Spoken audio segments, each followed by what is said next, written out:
নমস্কার। অনেক দিন বাদে একটা রান্নার রেসিপি নিয়ে চলে আসলাম তোমাদের ভেতরে। তো আজকে আমি তোমাদের তৈরি করে দেখাবো কিভাবে হাঁসের মাংসটা তৈরি করা যায় লোভনীয়ভাবে।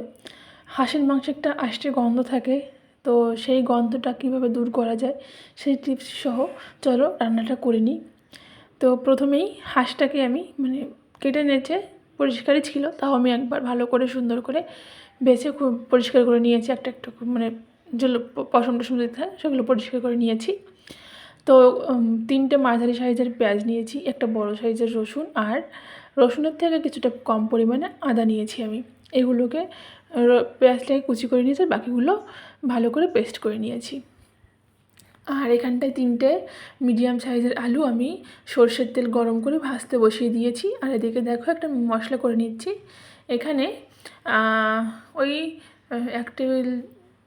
এক টেবিল চামচ মতন জিরে গুঁড়ো নিয়েছি, আর তার অর্ধেক দিয়েছি ধনে গুঁড়ো।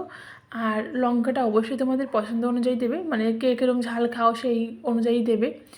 তো এইটা দিয়ে আমি একটা মশলা জল দিয়ে ভিজিয়ে রাখবো। এটা আসলে দেখবে যে মশলাটা যদি আগে থেকে একটু জল দিয়ে ভিজিয়ে রাখো তাহলে মনে হয় যে বাটা মশলায় রান্না হয়েছে, মশলাটা একটু স্মুথ হয়ে যায়। আর না হলে তেলের উপর দিলে একটু খড়খড়ে টাইপের হয়। আর এই দেখো আমার ছেলে চলে এলো, ও রান্না করবে আমার সঙ্গে। তো এইভাবেই জল দিয়ে ভিজিয়ে রেখেছি। তারপরে আলু ভাজার তেলটাতেই দিয়ে দিলাম গোটা জিরে আর কয়েকটা তেজপাতা ফোড়ন। আর তোমরা এখানটায় গরম মশলাটাও ফোড়ন দিয়ে দেবে, যেহেতু আমার ছেলে কোলে ছিল তাই জন্য আমি গরম মশলাটা তেলের উপর দিলাম না, ওটাকে আমি পেঁয়াজের উপর দেবো। তো তেজপাতাটা ভালো করে ভাজা হয়ে গেলে আমি কেটে রাখা পেঁয়াজগুলো দিয়ে সুন্দর করে ভেজে নেব। এই দেখো আমি গরম মশলাগুলো দিয়ে দিলাম।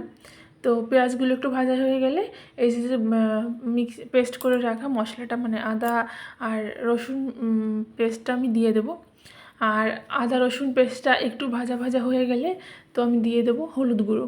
হলুদ গুঁড়োটা তোমরা তেলের উপরই দেবে, তাহলে কালারটা খুব সুন্দর আসবে। হলুদটা তো মেইন কালারের জন্যই ব্যবহার করা হয়, তাই না? তো এখানটায় দেখো যে মশলাটা আমি করে রেখেছিলাম বাটিতে, সেটা দিয়ে বেশ ভালো করে কষিয়ে নিয়েছি। আর এখানটায় দিয়ে দিয়েছি টক দই। এখানে 1 চামচ মতন টক দইকে আমি ভালো করে ফেটিয়ে দিয়ে দিয়েছি। এর জন্য হাঁসের মাংসের যেটা আষ্টে গন্ধ থাকে সেই গন্ধটা থাকবে না আর। তো আর নুনটা দেখো আমি হাত দিয়ে দিলাম, কারণ আমি হাত দিয়ে দিলেই পরিমাণটা ভালো বুঝতে পারি। আমি চামচে খুব একটা ভালো পরিমাণ বা পরিমাপ বুঝতে পারি না।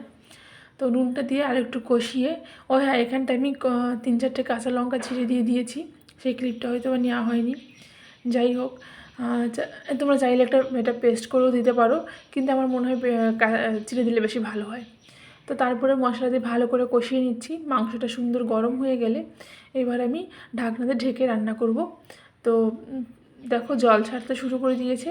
মাঝে মাঝে তুলে আমি একটু উল্টে পাল্টে দেবো, নাড়াচাড়া করে দেবো। এরকম নাড়তে নাড়তে দেখবে একসময় জল ছেড়ে দেবে। আর হাঁসের মাংসে আমার টমেটোটা খুব একটা ভালো লাগে না। আমার মনে হয় টক দই বা লেবু দিলে সবচেয়ে বেশি ভালো টেস্টটা পাওয়া যায়। তো মাংস থেকে যখন পুরোপুরি জলটা ছাড়া হয়ে যাবে তখন আমি আলুটা দিয়ে দেবো, নাহলে আলুটা সেদ্ধ হবে না। আলুটা দিয়ে ভালো করে কষিয়ে নেব ঢাকনা ছাড়াই। ঢাকনা ছাড়া বলতে কম আঁচে ঢাকনা দিয়ে, ছাড়া না, কম আঁচে ঢাকনা দিয়ে অল্প অল্প করে কষিয়ে নিয়েছি। অনেকটা সময় নিয়ে কষিয়েছি, তো পুরোটা সময় তো দেখানো যায় না। এরপরে দেখো ওদিকে আমি গরম জলটা বসিয়েছিলাম। তো মাংসটাকে একটু বেশ সময় দিয়ে জাল করতে হবে, কারণ হাঁসের মাংসটা একটু শক্ত টাইপের হয়। তো তোমরা যদি নরম করতে চাও তাহলে ওই মিক্সিতে করে প্রেশারে একটা সিটি মেরে দিতে পারো হাই ফ্লেমে।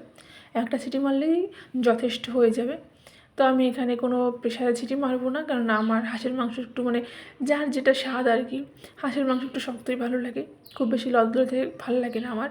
তো তোমরা চাইলে একটা প্রেশারে সিটি মেরে নিতে পারো। এখানে পরিমাণ মতো ঝোল দিয়ে দিচ্ছি, আর আমি একটা ঝোল রাখবো। খুব কষা করবো না, একটু ঝোল ঝোল টাইপের করবো আজকের মাংসটা, তাই জন্য এই ঝোলটা একটু বেশি করে দিয়েছি। ঝোলটা যখন অর্ধেক ফুটে উঠবে, রান্নাটা যখন অর্ধেক হয়ে যাবে ঝোল, তখন আমি গরম মশলা দেবো। আর নামানোর কিছুটা সময় আগে দিয়ে দেবো কাঁচা লঙ্কা। তো দেখো রান্নাটা একদম হয়ে গেছে। যদি কিছু ভালো লেগে থাকে অবশ্যই লাইক, কমেন্ট আর সাবস্ক্রাইব করো। ধন্যবাদ। টাটা, রাধে রাধে।